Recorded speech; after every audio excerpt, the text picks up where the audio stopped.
الله وحوي هذا ما سنتهاي معمل البلد كان إبرلان وي ولكي وحمة رئاسة الصوماليين ومدة كتير ودن كالصوماليا ويسكب دي معمل البلد كده ملعيسة أتفكر أنا السنة وحوي إبرلان وقوة عن دولها يسوي وقوة عن دول خلاهين وي ولك السؤال دولها يستان مركا دولك قوة سنة ولك السؤال دولها يستان دولك قوة سنة رمينا لما عملنا واجرت marka meel aad ka talisaan iyo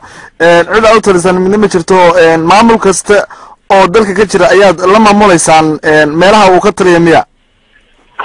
macnaha meeshii gudoomiye ka jiro la gudoomiye leena in yiraahdo oo kaas la gudoomiye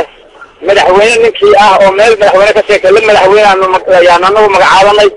marka waxa weeyaan gobolada iyo degmooyinka wadanka Soomaaliya meel kasta oo maamul ka jira iyo meel ka jirinba waxa weeye anagu waa ka tirsan waatahay laakiin Cabdirsaaq waxaad ii sheegtaa magacan Ibrahim mada keenay hindisiisa mise cid kale kula wadaagtay adigu madaxda ururka keentay oo hadda waa dhisan yihiin golayaasha kala duwan ee dawladda waa dhisan yihiin aad bay farabadan yihiin wasiirada hadda waxay sii marayaan 12 kun bay sii marayaan oo baarlamaanku 18 kun buu sii marayaan golaha maamulku wuxuu sii marayaa 850 qof xubnood buu sii marayaa Soomaaliya wax deeqan kara waxa la arkaa maamulkan oo macaabada ugu dhawaanta joogan mise gobolada kale dalka gobolada macaadilada waa joogan dibad iyo daaqil qof Soomaaliya meesha jooga maamulka Cabdirsaaq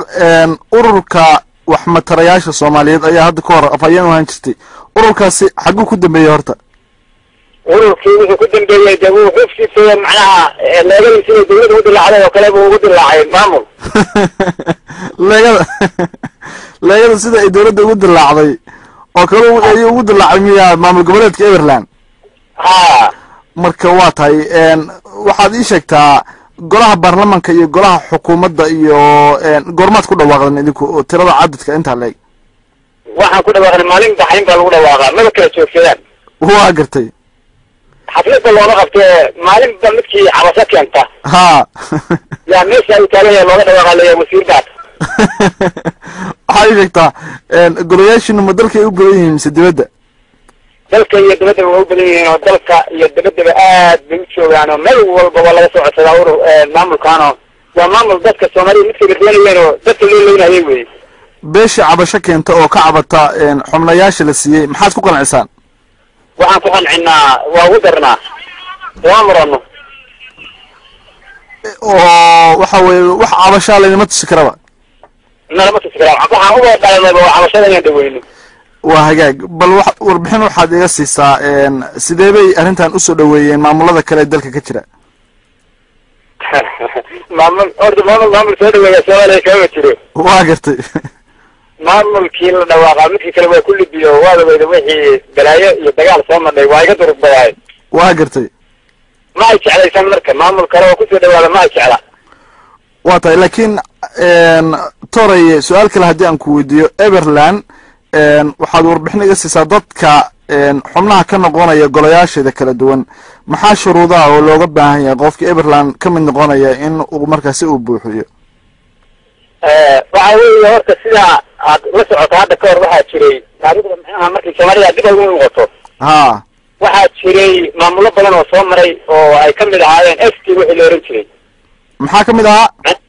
S macnaha SS SSDF UNC USB USNF staff wala soo maray way dhamaatay ma garata haye alba ku xigtay oo ayadana muddo lagu soo qalaabinayo hadda wali lagu dhex jiraa ma garatay oo macnaha al la yiraahdo al haye waxa hadda ayana gaashan laanta waa gartay annagu in laanta ma dhamaataan ka baqnaa labada hore laga soo dhamaatay awal nacfi ka weyn oo aan goos ka weyn oo hadda laanta xigayna ma garat haye waxa weeye marka maamulka iyagu waa hadda maamul shaqeeyo weeye wadanka dhan buu ka shaqeeyaa hadda maamulada la joogto waxay ka cabanayaan leeyihiin waa la shaqeyn waaye waa magaciisa waaye waa 5% ayagu 95% waa maamulka Ireland bay taageersan yihiin wax xukumi kara dadka badan waa tahay marka meelaha ay ka dhisan yihiin maamuladaasi xubno ka tirsan golayaashin ayaa ku sugan aad waxa laga shaqeyn waaye oo lug bala qaadi lahayd waa maamulka iyaga oo manabada horta ayintiin idinku marka ما تجمعنا وحرمنا أنا لا راعو خلاص صور هلا لا راعو أنا وحرمنا لا راعو maxaa rabtaa marka Everland in lagu raaco marka adigu waxaan rabnaa inaan wadanka anagu maamulno nala kaga dambeeyo naloo daayo oo madaxweynimada hadda laleeyahay waxbaa la dooranaya anaga naloo doortaan rabnaa maxaa qabanaysaan haddii laydin doorto marka talada dalka waxaan qabanaynaa wixii eber ka hooseeya eber wixii ka hooseeya maxaa la jeedaa waxaan u jeedaa macnaha anagu wax hadda gaar oo dadka u qabanayna horta awal waxaan sheegnay 3 qodob in la ku doorto waa gartay haddii anaga nala doorto waxaan ballan qaadaynaa in dadka xoran ka dhigno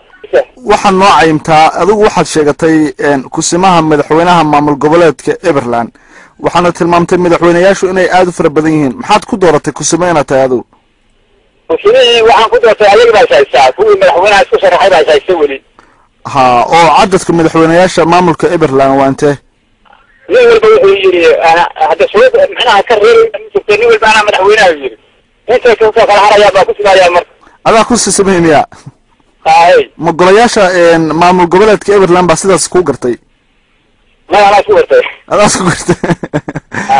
cadadka guud ee xubnaha golaha wasiirada maamul goboleedka Everland waa intee 8 kun ku horan 8 kun waata oo dalay dibada